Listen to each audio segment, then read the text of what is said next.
Hi guys, তোমরা সবাই কেমন আছো? আশা করি সবাই খুব ভালো আছো। তো আজকে আমি বাড়িতে বানিয়ে নিয়েছি মটন কষা। তো ফার্স্টে আমি মটনগুলো ভালো করে পরিষ্কার করে ধুয়ে নিয়েছি। দেন দিলাম আদা রসুন শুকনো লঙ্কার পেস্ট, হলুদের গুঁড়ো, জিরের গুঁড়ো, শুকনো লঙ্কার গুঁড়ো আর সর্ষের তেল আর সামান্য পেঁয়াজ কুচি। এবার এটাকে ভালোভাবে ম্যারিনেট করে নেব হাত দিয়ে মেখে মেখে।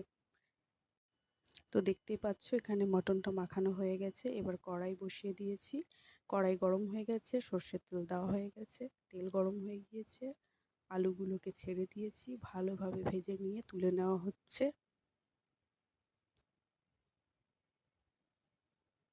এরপর তেলের মধ্যে সামান্য চিনি দিয়ে দিলাম, দেন পেঁয়াজগুলো ছেড়ে দিয়েছি। এবার একটু ফ্রাই করে নিচ্ছি। তারপরে দিয়ে দিলাম ম্যারিনেট করা মটনটা। এবার ভালোভাবে কষিয়ে নেব। দেখতেই পাচ্ছ মটন থেকে তেল ছেড়ে দিয়েছে। এরপর দিয়ে দেবো টমেটো কুচি। আরও একবার ভালোভাবে নাড়িয়ে নেব।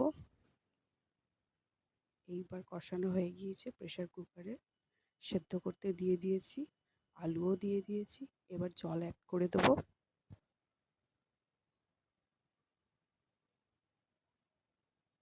এইবার আমি প্রেসার কুকারটাকে ঢাকনা লাগিয়ে 7 থেকে 8টা সিটি দিয়ে নেব।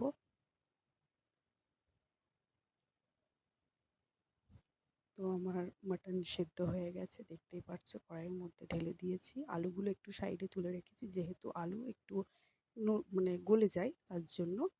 এইবার আমি মাটন আমার পুরোপুরি রেডি। নামানোর আগে একটু ঘি আর গরম মশলা দিয়ে নামিয়ে নেব। তো এই ভিডিওটি ভালো লাগলে অবশ্যই চ্যানেলটি সাবস্ক্রাইব করে পাশে থাকবেন।